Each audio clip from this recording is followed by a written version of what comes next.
Hello, everybody, and welcome to this retro roster where we're taking a look back at New Year's Revolution 2006. As always, I am Dan, and I'm joined by the lovely Jeremy.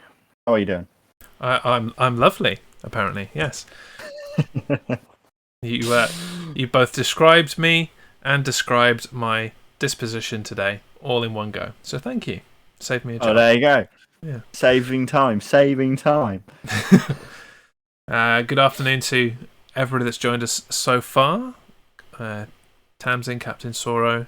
I think that's it for now. But welcome. Yes, we're here to discuss New Year's Revolution 2006 because not that I have watched this week's Raw and SmackDown, but from what I kind of gathered from Twitter and things, wasn't really enough in it to really dedicate a whole episode of the main roster to. And so I think we're going to end up doing it fortnightly for a little while. Yeah, something like that, yeah. But that's fine. There's plenty of wonderful events in the past that we can go back and have a look at. And it starts with this one, really. Yeah, absolutely. Well,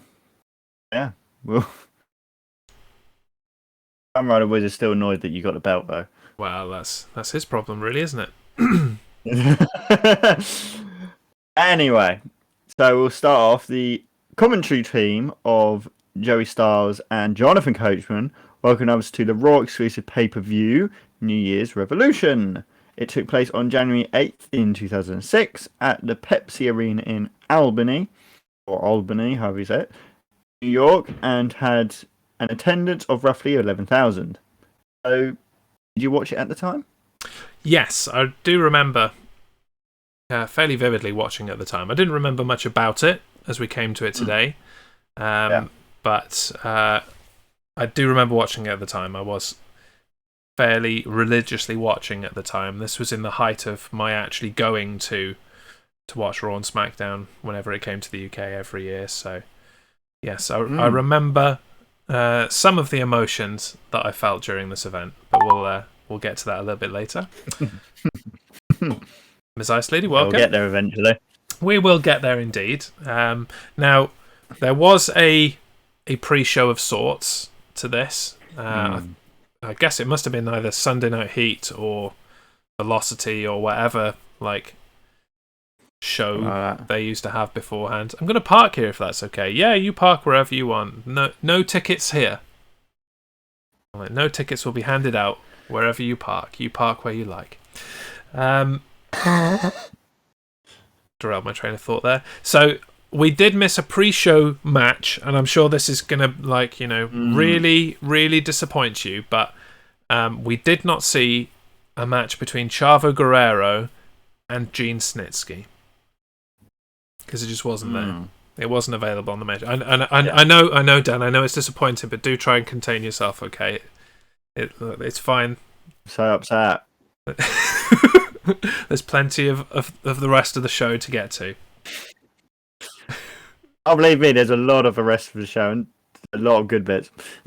There are indeed, yeah. I was fairly happy with this show. So, with that in mind, without the pre-show, the opening contest that we had was for the WWE Intercontinental Championship, with Ric Flair defending his gold against the Rated R superstar Edge, accompanied by Lita. Much was made during the build-up for this match of the real-life road rage incident that Flair has been involved in. We've got some details that we can discuss of that a little bit later. But in the match, Flair attempted to apply a figure leg lock to Edge, but Lita distracted him, which led to Ric Flair, obviously, applying the figure 4 leg lock to Lita, as you do. Edge then attacked Flair with his Money in the Bank briefcase. Thus, he was disqualified and lost the match. Ric Flair retains. Yes. What did you think? Yeah. It was alright. You could see that Ric Flair was getting older at this point. And, and it's one of those matches where you can see that he's very slow. doesn't do much physicality, so that's what happens when you get older. Absolutely, Especially when you're yeah. a wrestler. No, it's no real fault of his own, other than perhaps going on a little bit too long in the wrestling business. But no, you're right. He was definitely winding his way down. I believe it might even be at this WrestleMania upcoming, like within 2 or 3 months of this event, that he has his big retirement match with Shawn Michaels. It's either this one or the year after. It might be the year after, actually, in 2007. But yeah, I know the one you mean. Yeah, the Intercontinental Championship was kind of for him that last big title run, as it were, because they weren't willing to put a world championship on Ric Flair, and rightfully so, quite frankly. I don't think anybody needed to see that. And I don't remember a whole lot about this Intercontinental title reign, but it struck me as strange at the time that Edge would not have beaten Ric Flair for the title. More is revealed a bit later, but yes. And I don't remember how the Intercontinental title reign ends for Ric Flair. Perhaps that's worth looking back on, but I don't. But either way, I don't know. So this match itself was good. It was certainly good enough for an opener. It got the show started. Gave us a bit of Lita, which is nice. Bit of blood, yeah. Always good to see a bit of Lita. That's the only reason Ric Flair can't wrestle anymore, is because he bleeds too much. Like, Ric Flair doesn't just bleed; he gushes. Like, you touch his forehead, made of like paper or lint, and it just explodes everywhere, and all of a sudden, he is just pure red. But yeah, no, it was good. It did the job. I've got no complaints about this match, really. No. But on to the the road rage incident that Edge parodied in the lead up to this match. I'd forgotten about this, and mostly I'd forgotten about it because I didn't follow it to a conclusion. And I'm wondering if the information I've got here is correct or whether it's a typo. It must be correct. But apparently, he was charged, he being Ric Flair, with injury to personal property, simple assault and battery after a road rage incident in November 2005, so 2 months before this event. He grabbed a 29-year-old driver by the neck and dented his SUV when he kicked it. The police didn't report what led to the altercation, but apparently it was that this guy was tailgating Ric Flair or something, and then overtook him, probably waving his fingers or some kind of usual road rage thing. So Ric Flair pulled up beside him at the lights, got out of his car, kicked his car, and then the guy got out, and Ric Flair just started choking him. Which, great, good for you, Rick. Whatever. Well done, Rick. But they used this on TV, and Edge did a fake road rage thing dressed as Ric Flair, if I'm remembering correctly. So clearly Flair didn't care either. But the case was dismissed in February of 2016, according to one website I read. So it took 10 years for this to actually come to a head, because the witnesses didn't show up in court. Now that part I believe. But I'm not sure. I think the 2016 thing might have been a typo, but I don't remember this being resolved at the time, and I was pretty heavy into, the dirt sheets and reading all the news around it at that time, and I never remember it being resolved. So maybe, it wasn't resolved because it took 10 years, and I totally lost interest in it by then. Yeah. And it was just another of the long list of legal troubles that Ric Flair has had over his life. He doesn't like to stay out of trouble, does Rick? No, good old Ricky. Good old Ric Flair, the last bastion of the crazy generation. Absolutely. So yeah, shall we continue with the show? I think so. I think we've exhausted our options on a DQ finish match On Ricky. on Ricky. On Ricky Flair. Slick Rick. So the next match was for the WWE Women's Championship for the Divas, with Trish Stratus defending against her number one fan, Mickie James. The match featured some back and forth action until James executed Stratus' faction and then attempted a Mick kick, but Stratus countered with a chick kick to retain the title. I'd forgotten about this. This Mickie James stalker thing. Yeah, when it came up and it had the beginning video package and all that sort of thing, I thought, oh yeah, we're going to get the infamous, probably deleted it, the infamous V gesture that Mickie James does. Oh yeah. Yeah, that wasn't in this, I don't think. I think that was just on a Raw or something, but yeah. Yes. No, the suggestion of the story was that Mickie James had, worked her way up to being a WWE diva, as the women were at the time. Now WWE superstars along with the men. But that also she had been Mickie James's number one fan.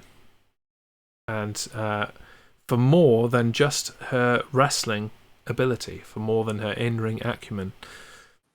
The suggestion being that Mickie James fancied a little bit of her own Stratus faction, apparently. And I'd forgotten that that's how Mickie James debuted. And at the time... You wouldn't believe it nowadays. No, you would not do this nowadays. Well, maybe you do the... Maybe you would. I don't know. I don't know how... do the fan thing, but... I mean, you would probably get, perhaps that there was a romantic interest. But you wouldn't get away with it being, like, spurned quite so out of hand, maybe. I don't know. Yeah. Do you know what I mean? Like... Yeah. We've come a long way in 14 years in terms of homosexuality and, what can be seemed to be acceptable and all that kind of thing. Yeah. And so in this story, it was, Mickie James really, really fancies Trish Stratus, ha ha ha. When nowadays it would be just like, oh yeah, Mickie James really fancies Trish Stratus. End of. Yeah. Okay. It wouldn't. Yeah. Okay. Cool. Yeah. Fine. A woman fancying a woman seems reasonable. Right. Every wing and all that. Yeah. So I'm not sure that it kind of resonates in the same way without being offensive in 2021 as it did in 2006. I think is what I'm trying to say. Yes, I know what you mean. I'm sure everyone knows what you mean. And I'm not sure it fully resonated then either, but it certainly got Trish Stratus on the map.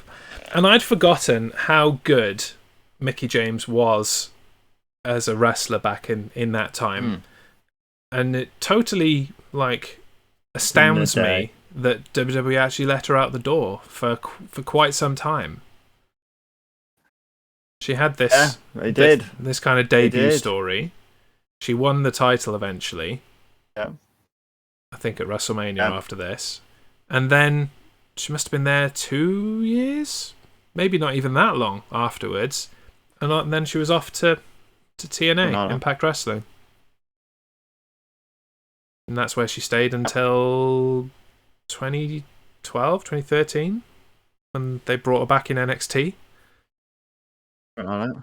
Something like that. Yeah. They brought her in as one of Asuka's surprise opponents when she was NXT Women's Champion. Yeah, that was it.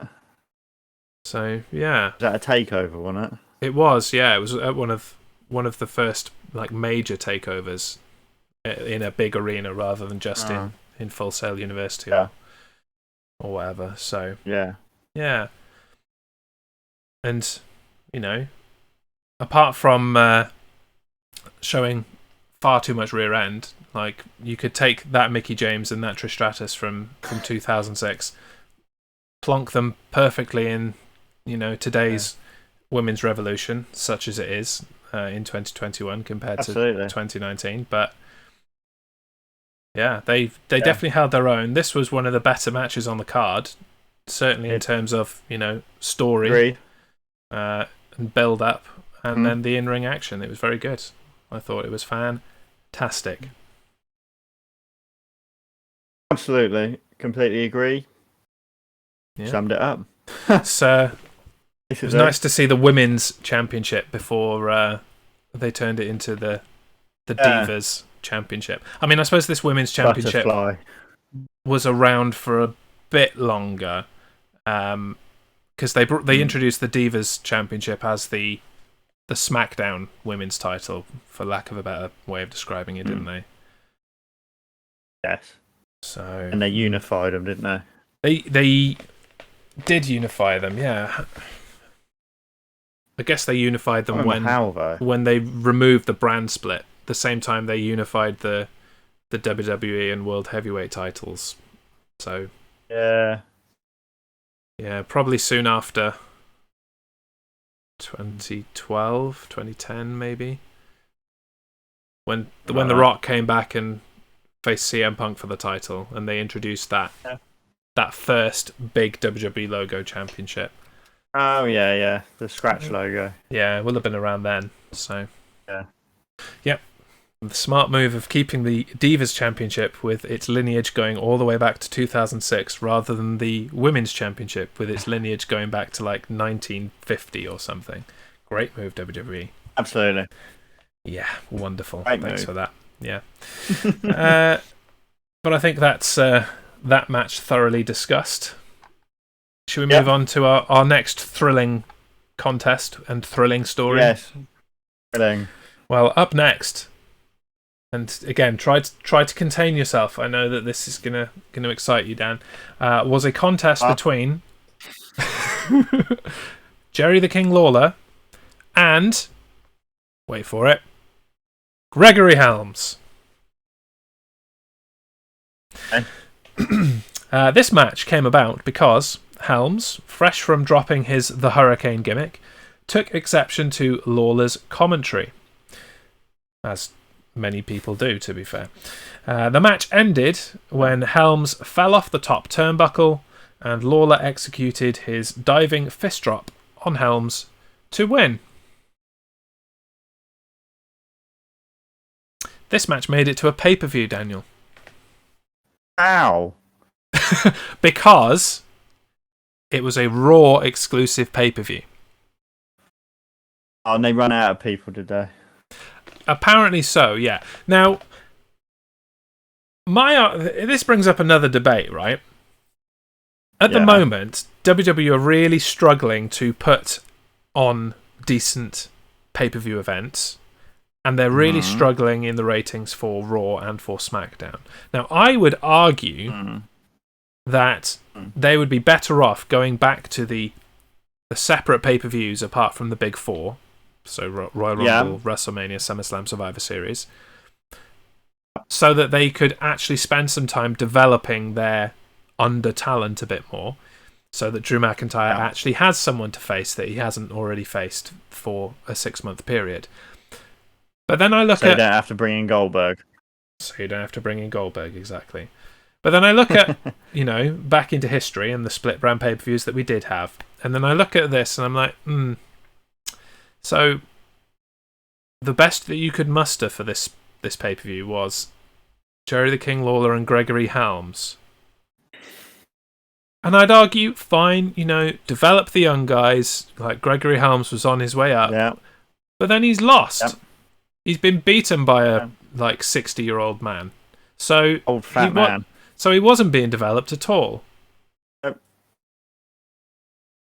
And so my argument of, they should bring back split brand pay-per-views. I'm like, well, yes, but they should manage them better than they did then.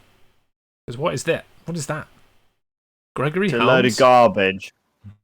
I don't think Helms lasted much longer in this. He might have been drafted back to SmackDown where he became Cruiserweight champion again, and then I think he lost it to Hornswoggle and they retired the belt or something. Yeah, something like that. But, obviously Gregory Helms, in Gregory Helms' form, never really made it in WWE. No. So the Hurricane did. Yeah, I'd say the Hurricane did. He was European champion. He was Cruiserweight champion. Yeah. Probably Hardcore champion. Everyone was. Yeah, that's good enough as far as I'm concerned for a mid-card kind of guy. But no, Gregory Helms, he definitely won the Cruiserweight Championship. I think he might be the longest reigning Cruiserweight champion of like the WWE Cruiserweight era. Yeah. But other than that, no, he never really took off, and he was a road agent in WWE for a while, and then he came back for a one-off in the Royal Rumble 2 weeks ago, where he had gained about £100. Yes. Back as the Hurricane. Yeah, the Typhoon. Or Tsunami. Tornado. Earthquake. Light. The Gentle Breeze. He definitely was not a gentle breeze. No. Yeah. Definitely heavier than that. But, the match itself... Yeah.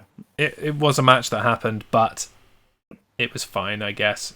This, considering, despite all of the other things that were on this card, this was really the only kind of filler. Yes. Even the impromptu match that we come to later, made a bit more sense and happened in the way it really should have. This was just pure filler. And, the only bonus is it meant that we didn't have the King on commentary for the first women's match of the night. Absolutely. Did later, though. He did later, yes. Yeah. Well, that whole thing was problematic in itself. But we will get to that. Shall we move on to the next match, which was actually a match between people that people might care about. Yes. So, a grudge match between Triple H and The Big Show was up next. Big Show wrestled the match with a giant cast on his right hand after Triple H had broken it with a sledgehammer a few weeks prior. Cast became the main focal point of the match as Triple H went to work attempting to smash it off using the ring post. The broken hand of the Big Show eventually exposed, Triple H took over. Whilst the referee was down, Triple H hit Big Show with a broken sledgehammer and executed a pedigree to win. I hated Triple H in 2006. I think that was the point of him, though, wasn't he? Oh, he was a heel. He was absolutely supposed to be hated. But, yeah. I hated him because the perception at the time was that he was, and I think unfairly, in the cold, hard light of looking back in 2020, he was perceived to be the guy that was, all about just himself and holding the young guys down and all that kind of thing. Yeah. And it was only really kind of from this point on that I started to warm to Triple H again and realised that, he was just the only real kind of main event guy that was available on Raw for that last 5 years. Yeah. Yeah. And so, from this point, from this match with the Big Show, and then moving through the rest of 2006, where he reunites with Shawn Michaels and reforms DX, is when I really kind of started to warm back up to the guy. And this, for a match with the Big Show, which are usually fine, but never, they're never a barn-burning, thriller, most exciting match of all time candidate. No. I actually thought that this was pretty good. It was alright, wasn't it? Yeah. What did Apart you like? Apart from when his cast came off and it was obviously just a bit of red crayon put on his hand.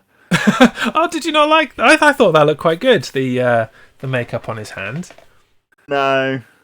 See, have you ever broken any part of your hand? Well, my mum walked in and she just went, "What's that on his hand?" Oh. And she watched it for. I went, "Well, that's a cask. He's broken his hand." She laughed. No, I And quite then- like the hand makeup. And then she saw that it come off and she went, "Have they painted his hand red?" Now I've broken was my like- finger, and it and as you know, I've also broken my leg, and they don't bruise in the same way. Like when you often break a bone, it just goes black. The whole thing changes color, and like I broke a tiny bone in my wrist, like tiny little bone there, and still the whole thing just went black for like weeks, just bruised and nasty. But when I broke my finger, all I had was like a red and kind of slightly purple line straight down there. That's all there was. And it's weird, they don't bruise in the same way. And so when he had like a red kind of purpley line across there, and it did actually look a bit swollen compared to his other hand, I was sat there going, all right, that's fine. You know, I believe that's a broken hand. That's good enough for me. But clearly, you and your mum thought different. Yes, we did. Yeah. Well, there we go. We don't agree on everything, as it turns out. Yeah. We don't agree on broken bones. Yeah. Handgate 2021. Oh my god. But other than that, like, I liked the story of the cast, and the whole build up of two guys that really probably don't give a damn about each other. They've been fighting on and off for 6 or 7 years prior to this, and they really have no reason like to hate each other more than they've both been there for ages and they're not in the title picture. They cost each other a shot at the title, at getting into the main event of this show, and then it really starts to get personal when Triple H takes out his hand, and then the whole part at the beginning where Big Show's just stood there with this massive giant club, just stood there like that, and Triple H is just like threatening to get into the ring and going, no, he's got to make him take it off, like make him take that off. He's not allowed that. Take it off. And the ref's like, you broke his hand, buddy. That's what you get. Basically. Yeah. Effectively, yeah. It's like well, it's consider it a part of his body. Yeah, tough. Deal with it. Yeah. Nova's in, bringing the hype, dropping a hype emoji. Welcome. So, yeah, I liked the story around it. I liked the taking off of the cast and then continuing to focus on his hands. I even really liked the karate chop breaking the sledgehammer thing. Yeah. Because I even waited for the replay. I'm like, all right, okay, let's look in closely here. Can we see like the partially sawn like thing to make it look like easy for him to chop through it?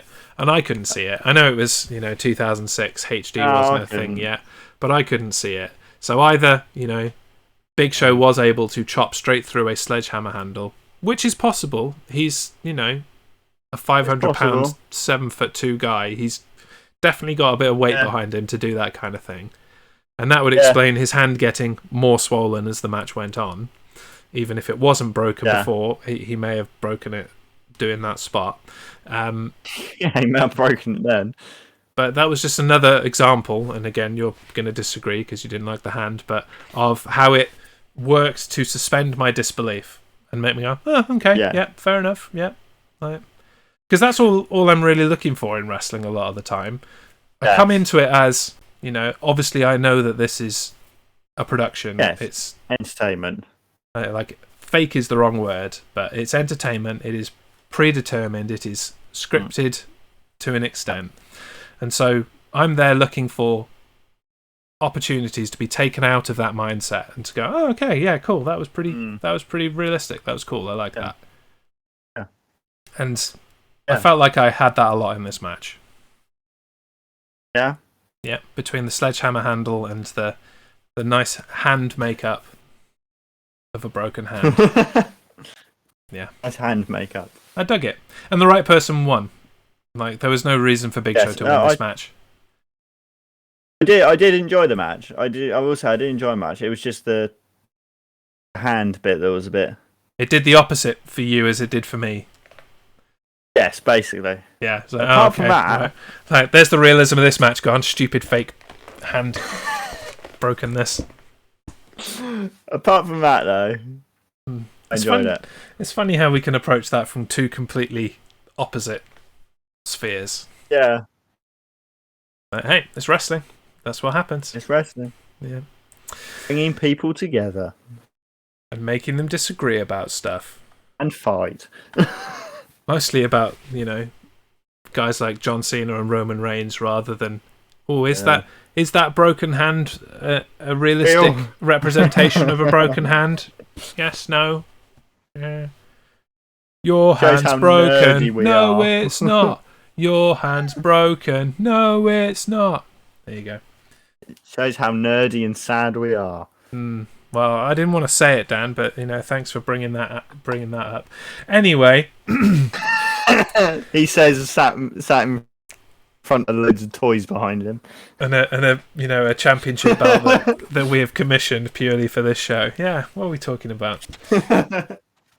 All right, so let's move on to the next match, which was an impromptu, unscheduled match. That took place because after sexually harassing his mother backstage, Viscera was called out to face Shelton Benjamin so that he could defend his mama's honour.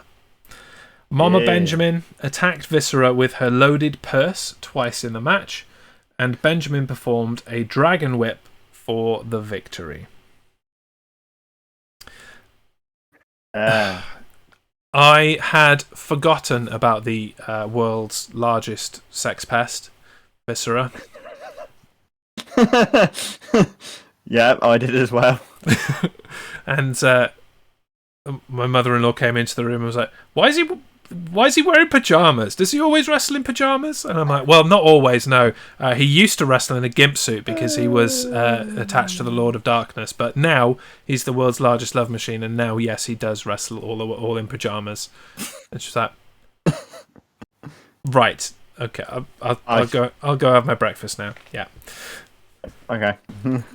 I mean, of all of the people that hung around WWE for a long time, like Viscera was the funniest in terms of all of the different character changes and gimmicks that he went through. Yeah. Like Big Daddy V. Yeah, well, that came next, and if you weren't, put off by Sex Pest in pajamas, gyrating his hips and being generally inappropriate to women, then hold my beer. Here comes Big Daddy V, who's going to wear giant suspenders that are so tight that they cut into the layers of fat that he has on his chest. And, Oh, dear. I don't really know why they kept trotting this guy out in WWE. They never had any intention of pushing him to the top. No. And so,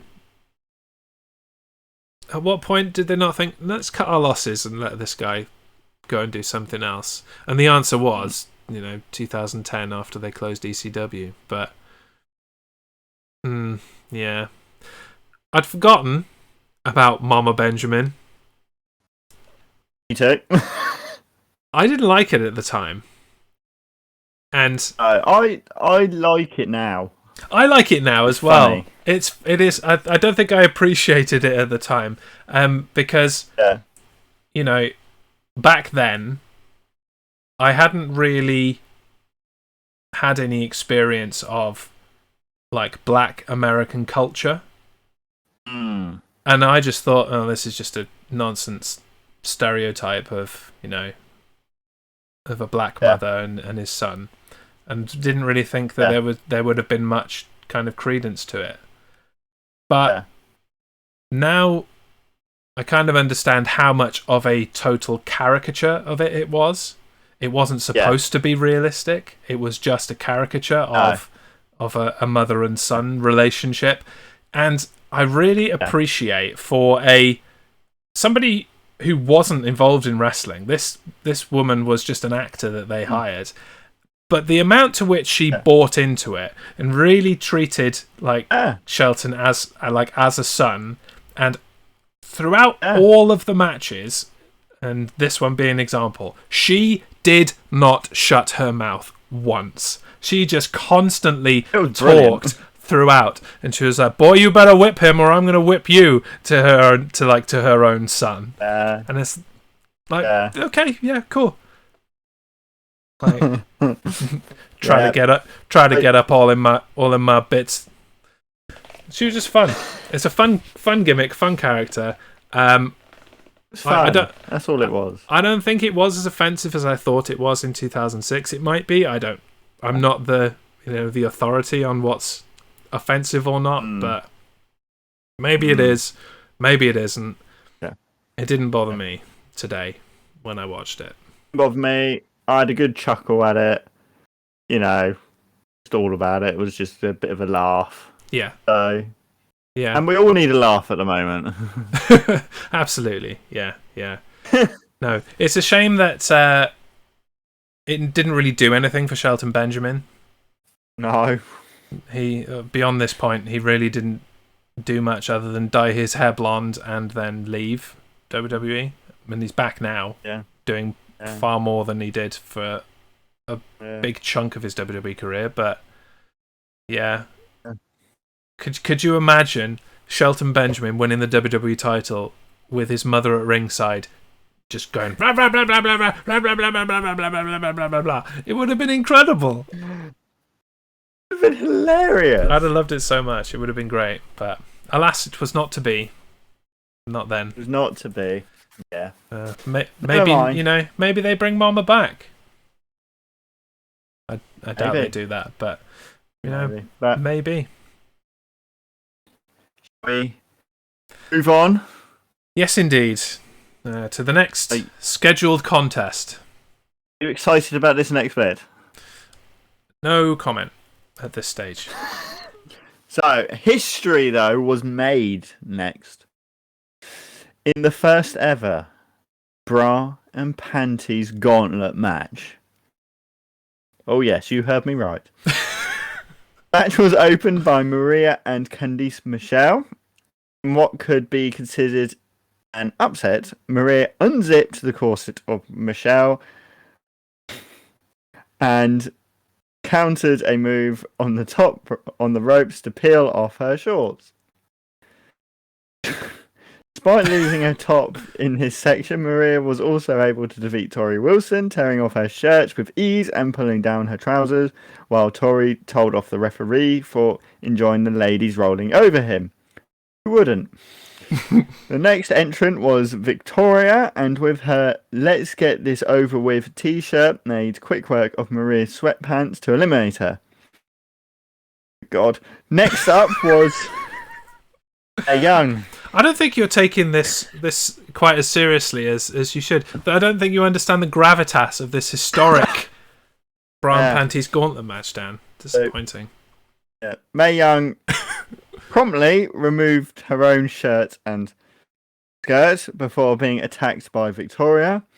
Wheeler and Mae Young retaliated and removed the top of Victoria, rather clumsily, before Ashley Massaro was introduced. Ashley quickly removed Victoria's shirt to pick up a hard-fought victory.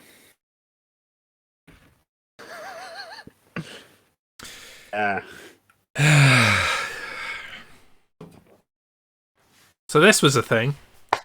This was a thing. For those, who are tuning in as a courtesy or are not familiar with professional wrestling, yes, there was a time in which the women competed in what's called a bra and panties match, and the winner was the person who would remove enough clothing from their opponent so that they were just in their bra and panties. That was a thing. Oh god. Yeah. Captain Sora says, I remember these matches, but yeah, they didn't age well. No, they didn't. No.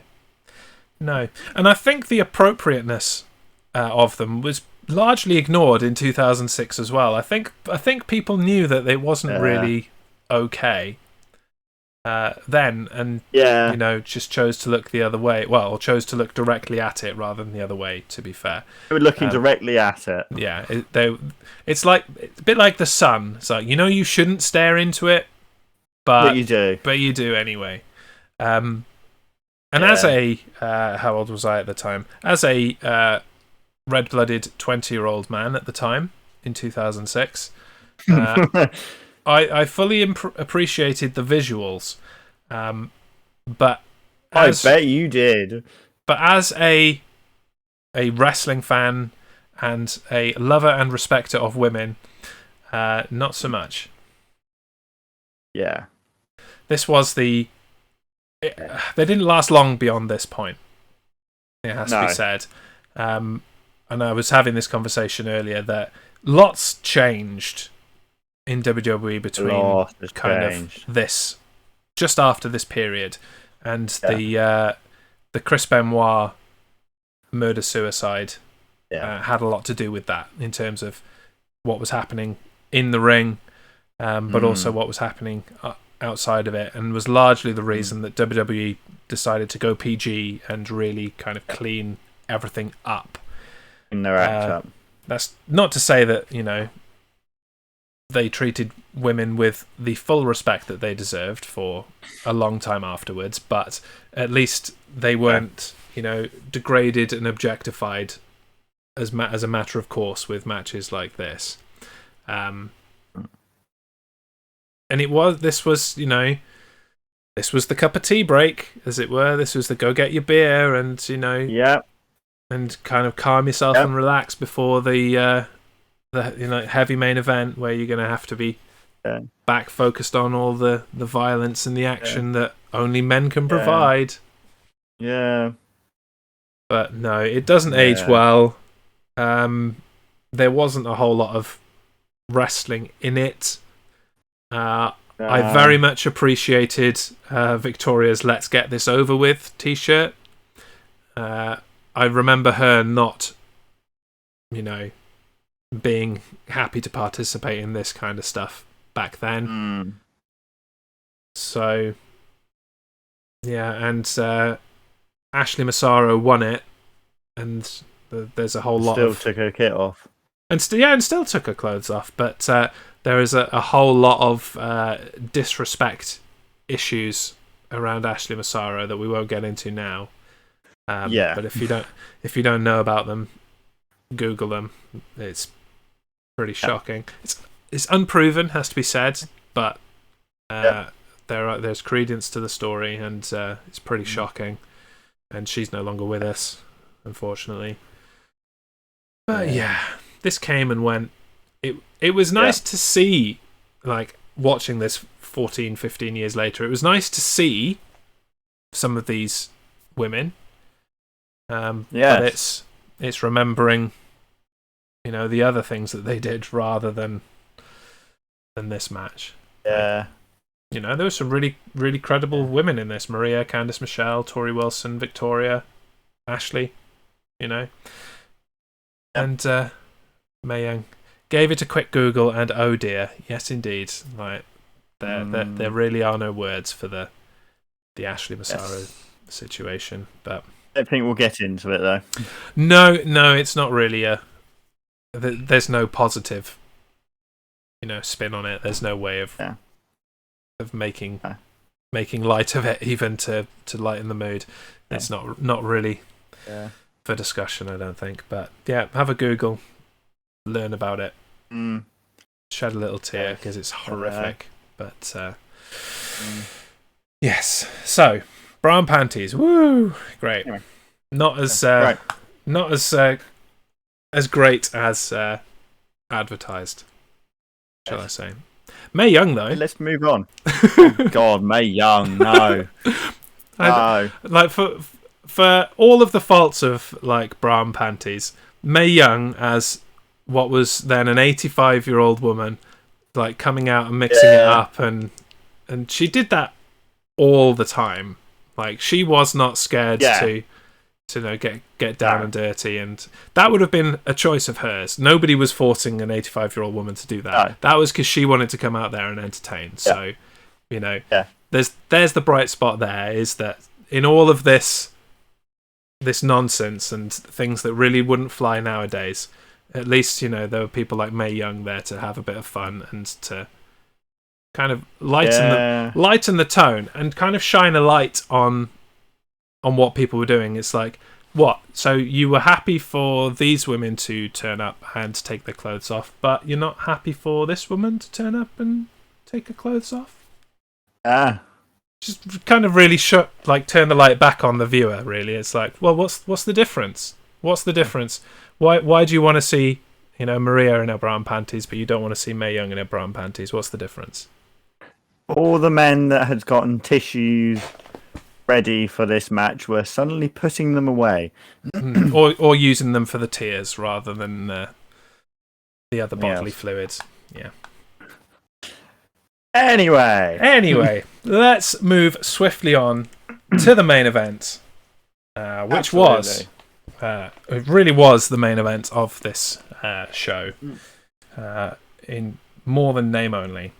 And it was an Elimination Chamber match for the WWE Championship, with reigning champion John Cena defending against Kane, Chris Masters, Carlito, Kurt Angle, and Shawn Michaels. It was the champion, John Cena, who started the match alongside Shawn Michaels. The two fought and survived long enough to have Carlito join them, followed by Kurt Angle, who went on a tear, suplexing everyone all over the chamber. Angle's dominance continued throughout Chris Masters' introduction, and he seemed poised to eliminate Cena with the ankle lock, Kurt Angle that is, but HBK hit sweet chin music and made the Olympic gold medalist the first elimination. Hey look, it's an advert for us in the chat, isn't that good? Okay. Kane entered last, but was eliminated after Carlito and Chris Masters teamed up on him. This team was also responsible for the elimination of Shawn Michaels, which left the champ all alone with the pair. This partnership would end up being their downfall, though, after Carlito could not resist the urge to turn on Chris Masters, low-blowing him and rolling him up as he locked Cena in the Master Lock. After Masters was eliminated, Cena quickly rolled up Carlito and was able to pin him and retain the WWE Championship. Let's pause there and discuss this match. Yeah. Back before, the Elimination Chamber was an oversaturated, seen twice a year thing, when they brought it out sparingly and made a really big deal out of how dangerous the Elimination Chamber match was. What did you think of this particular one? Enjoyed it. Again, as I've said before, I enjoyed the extreme matches. This was definitely extreme. Blood. We had people teaming up, so, and good. People getting smashed around. So. Yeah. Yeah, the thing about the Elimination Chamber matches on these kind of brand exclusive pay-per-views is you always had a couple of the younger, not quite ready to be world champion type people in there. So it was really good to see Carlito and Chris Masters get kind of center stage a little bit and get a chance to mix it up with the main event guys. Really liked Carlito then. Really like him now, to be fair. But it was a good moment for him, I think. His kind of mannerisms and expressions when he was doing his entrance and like he was making out that he was seeing the chamber for the first time and just like kind of in awe of it, and then snapped back out of it and carried on doing his kind of happy-go-lucky I'm eating an apple entrance. That was nice. And then by the time he was released from his pod, like he was itching to go, and it took a while for then Chris Masters to join him, and he held his own before his quote-unquote teammate was there to help him. So I think Carlito shined in this. Yeah. How did you feel about Cena at this point in history? This was pretty much as you were starting out watching wrestling, right? Yes, this was just starting out, and he was everywhere. So immediately, I mean, when obviously I started this out, and I didn't know much of wrestling back then. Obviously I was starting out, but I could already tell he's the main person. Yeah. So, and I was not. Surprise, surprise! I was not a John Cena fan in 2006. In what? I am surprised. For much the same reasons that historically before the last year, I wasn't a fan of Roman Reigns, because I'm just not a fan of the guy that is pushed to the forefront and is made out to be invincible, beats everyone, holds the title for forever and ever. The other guys don't get a look in. And so I was enjoying the Chamber match this time around, even knowing who was going to win. But the moment it got down to Cena, Masters, and Carlito, I'm like, oh yeah. I've been enjoying Carlito and Masters up to this point, but now he's just going to Super Cena his way through them, and that's going to be that. So the end of the match didn't quite meet up for me compared to the first half, which was really good. Kane was eliminated a bit too quickly for my money, but other than that, it went pretty well. Yeah. Any other highlights of this main part of the match for you? No, not really. Just that Chris Masters was 23 at the time of this match. He was exactly 23 at the time of this match. Yes, it was his birthday on whatever the date was. Yes. January the 8th, was it? Am I remembering that right? Yes, check me out. January the 8th, 2006. Yeah. So and he's got a better body than both of us combined. Well, yes. He probably doesn't weigh as much as both of us combined, unless you weigh like 30 pounds, but I know you're quite a skinny guy, but I think you weigh a little more than 30 pounds. Yes, I do weigh a bit more than 30 pounds, so I mean, if you put your muscles on my muscles, maybe we get somewhat close. Maybe. I mean, I'm a bit more toned because I work with horses outside lifting and all that. Yeah, so. Yeah, and I do a fair bit of heavy lifting with these monstrosities and my child and stuff. We might. I think with your definition over the top of my bulk, I think we get close, Dan. Let's not put ourselves down anymore. Between us, I think we're a Chris Masters. Well, between us, we can be Chris Masters. Okay. Yeah. I mean, it would be a horrific Frankenstein-style experiment, but we can do it. We'll grab some extra skin on eBay, cover it all over once it's done. It's fine. It's all good. This has taken a turn, says Captain Soro. Yeah. It's how we roll on the retro and main roster. Absolutely. We do digress a fair bit. But speaking of a digression, if we are ready to move on, yes.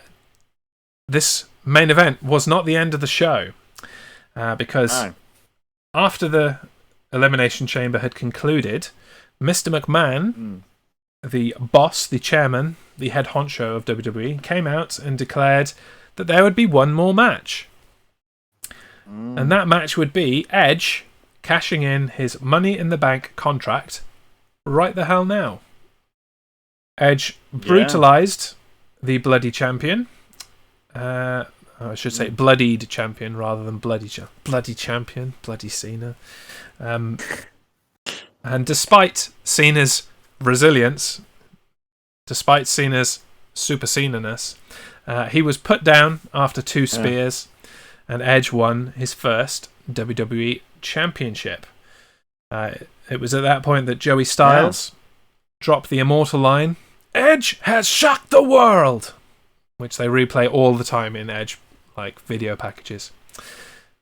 And that is how the New Year's Revolution pay-per-view of 2006 came to a close. Mm. What did you think of this? Because I asked you when I chose this event that we did today, and I asked you if you knew why I'd chosen it, or if you knew anything about it, and you said no. And so now, having watched it, what did you think at the end? Oh, I thought watching it, I thought you chosen it because of Mae Young. I'm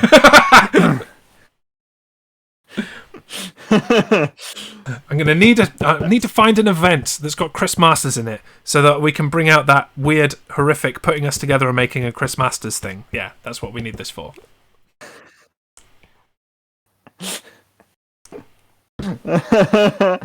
But no. I mean, I've seen the clip of Edge cashing in his contract, but I've never seen the event, so I didn't know where he did it. Mm-hmm. So yeah, but now I do. But no, I thought he was great. Ultimate opportunist, as he's known, and yeah. The only problem was he made the god awful spinner belt even more god awful. He did, yeah. He made the rated R spinner, which was even worse. Now, oh god, I hated Edge at this time. Yeah, absolutely hated Edge, and again, not because he was a heel and I was supposed to hate him.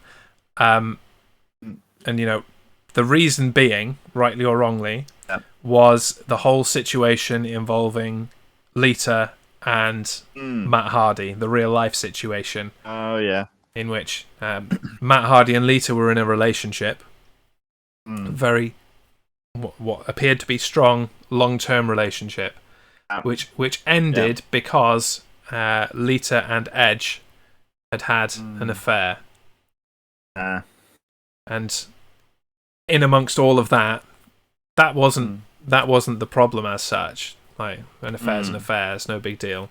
But as you'd expect, possibly, Matt Hardy and Edge, came to blows backstage at an event, and of that, they released Matt Hardy from his WWE contract because they didn't have main event plans for Matt Hardy, but they had main event plans for Edge.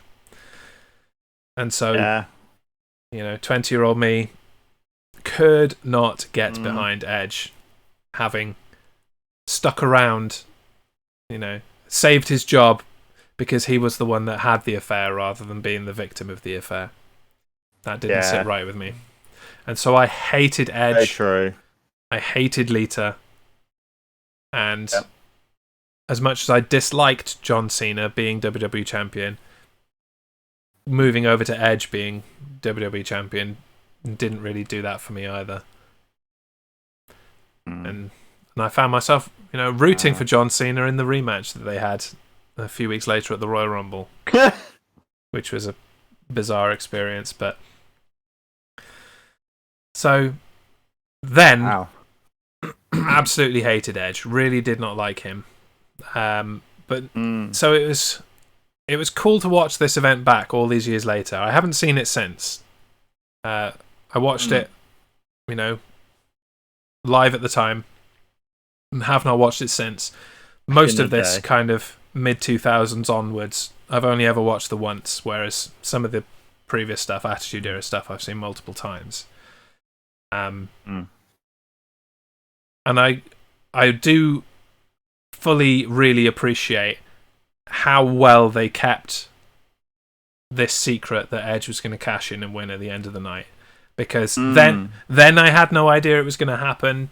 If I didn't remember it as being one of the iconic moments in Edge's career and in WWE history, I wouldn't have seen it coming, because they were fully laying the foundation of, no, Edge is taking that contract to WrestleMania. This is how Edge is going to be in the WrestleMania main event.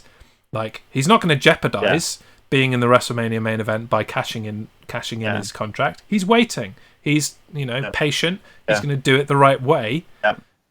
And so when Vince came out at first, I'm like, what the hell is going on here?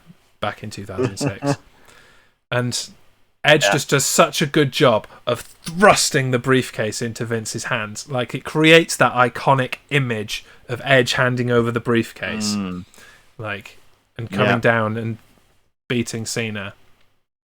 So as you know, as a not 20-year-old hater of Edge in 2021, this moment's fantastic. Yeah, I really, really dig it. It was great. And yeah. And when you look back at Edge's career and what happened, and that he couldn't wrestle for a huge amount of time, and now he's back, it is one of the principal reasons that I chose this event. The Edge cash-in with Edge on his way to WrestleMania for a title shot in 2021 is one of the main reasons that I chose this event. But trivia for you. Why else did I choose this event for us? So the Edge cash-in was the main one. Yeah, Mae Young. All right, yeah, Mae Young. I didn't remember Mae Young, nor did I remember the bra and panties gauntlet match being on this. I chose this out of the sky, kind of sight unseen in terms of remembering what was on it. The only thing I remembered was the Elimination Chamber with Edge cashing in afterwards. Didn't remember anything else. Yeah. But I did remember some of the players around this time. So who did I choose this event for? What superstars on this show do you think I was like, oh, they need a look back at what they were doing in 2006?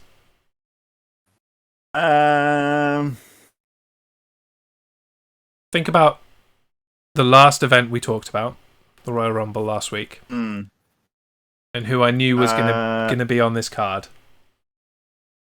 Carlito. Carlito's a big one. Yeah, Carlito's just come back. Who else was on it? I can't remember who was on it now. Shelton Benjamin, because he's just won the Raw Tag Team Championship. Yeah, those were the main two. So seeing a bit of Shelton Benjamin back in the day and seeing Carlito after coming back. But it turns out, you know, I'd accidentally derped my way into some others as well. Victoria, obviously she was in the Women's Royal Rumble. Gregory Helms, the Hurricane, whatever you want to call him. Ric Flair's just come back recently as a manager. And so, you know, when you look at the state of WWE in 2021 and you look at this event from 2006, you could be fooled into thinking that these people had been here the whole time and they never actually left. Absolutely. Yeah, without knowing the history, but like, oh, okay, Edge won his first title here and now he's going for his 107th in 2021, having not taken 9 years off with a broken neck. Absolutely. Yeah. But it was a good event as far as I'm concerned. So I'm glad that even for all its faults, that we watched it and chose it.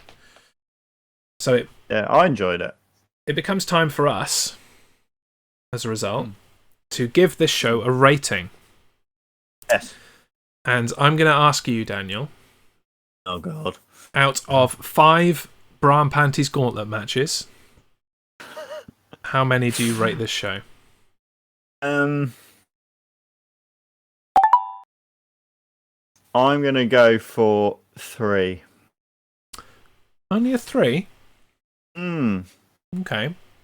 What's your reasoning around that? So, enjoyed it. Things that let it down were the flipping Jerry Lawler, Gregory Helms match. Yeah. And bra and panties match. Yeah, okay. I mean, those are two pretty major, like, knocks against it. I'm not sure they're worth, 2 or a full point each, myself. I want to give it 4 out of 5. But you're right. The bra and panties kind of match and the Jerry Lawler match are pretty egregious. But the Jerry Lawler match and the Gregory Helms match, okay, it is pointless and didn't go the right way. And that was the case in 2006 as it is now. I don't know whether it's fair to judge the bra and panties match by 2021 standards, or whether I should be judging it by 2006 standards. I don't know. So I think I'm going to split the difference, and I'm going to give it 3 3/4. Yeah. That's not splitting the difference. Well, it's splitting the difference. Well, okay, it's not really split. It's sitting somewhere between like your 3 and the 4 I want to give it. Like, so okay. I'm really just knocking off a little bit for the bra and panties match and a little bit for the Gregory Helms Jerry Lawler match, rather than a full like half a point or anything like that. Okay. Yeah, because the main thing that pulls it up is the Elimination Chamber match and the cash-in afterwards. I see those as 2 separate events. The cash-in is iconic. Like the career of Edge, and to a big extent the career of John Cena is very different without this pivotal moment in history, in wrestling history. Absolutely. The Triple H and Big Show match shouldn't have been good, really, but it was. Yeah, the bit of Shelton Benjamin and his mama was entertaining. So, like, that was just fun. We've the other shows that we've rated, and either you or I have given it 3 out of 5. I don't think they're as bad as that. I think it's better than that. So 3 3/4, 3.75. Yeah, that's where I'm going here. 3 3/4 bra and panties gauntlet matches out of 5. It's a lot of bra and panties. It is a lot of bra and panties. Well, it's 3 3/4. Depends on your perspective whether that's a lot or not. Good afternoon, Reese, joining at the end as usual. Thanks very much. So now, by next week, we'll have 2 weeks of current WWE TV to talk about, and we'll be fully on the road to the Elimination Chamber pay-per-view, which was another reason I chose this. The next pay-per-view is Elimination Chamber. This event has an Elimination Chamber, so that's another reason. So we'll be back with the main roster next week, getting ready to predict Elimination Chamber. I'm not sure when the actual Elimination Chamber pay-per-view is. Do you know? It's a week from Sunday. So we will be predicting next week then. It's a week. Yeah, week Sunday means that our next main roster will be the last one. Okay, cool. So we'll look back, we'll predict, and we'll get ready for the pay-per-view. Works out quite well, really. So we'll be back for that. So do join us next week if you are here for the wrestling. If you are not here for the wrestling and you're just here to support, come back to any one of these wonderful streams across the Primetime Streamer Network this week. Starting shortly, it says 4:30, but Captain Sorrow is going to start a little bit early so that we can take you on over to him. He's entering the Gungeon, and I don't know what that is, and I haven't asked what that is because it's funnier to not know. And then I just want to turn up and go, "What is this?" and then understand it as it unfolds.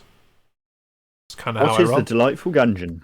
Yeah, what is this Gungeon of which you speak, and why are we entering it? So that's at twitch.tv/Captain Sorrow, but hang around. We'll take you over to him at the conclusion of this show.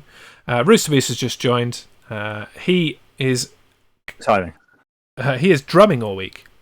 Tonight is the second day of Drum Week. That's at 1 a.m. GMT in our UK time, 8 p.m. Eastern in the US. But that doesn't happen before the Tuesday night kill stream from Always Be Chatting, where he continues with The Witcher 3. Tomorrow is pretty packed also. Starts at 4:30 with Captain Sorrow. On Way Back Wednesday, it's the ultimate Doom. Which I assume is Doom an ultimate version of it. Doom's fantastic. I love Doom. It's a great game. That is followed at 6:30 p.m. You haven't played Doom? No. Right, well, I know what you're doing now. Doom. You haven't played Doom. Who hasn't played Doom? Chat, have you played Doom? Seriously, who hasn't played Doom? Anyway, Doom, which everybody apart from Dan has played, will be followed by Wednesday Night Trucking from Research 1. That's at 6:30 and 1:30 p.m. Eastern. At 9 p.m. GMT, 4 p.m. Eastern, it's Don't Get Me Started. I've got a lot to rant about this week. And what about me not playing Doom? Well, you not playing Doom is one of them. The other is the egregious behaviour of Research 1 during my Grand Theft Auto stream last night. That will be ranted about for sure. If you don't know, then go back and have a look in my clips.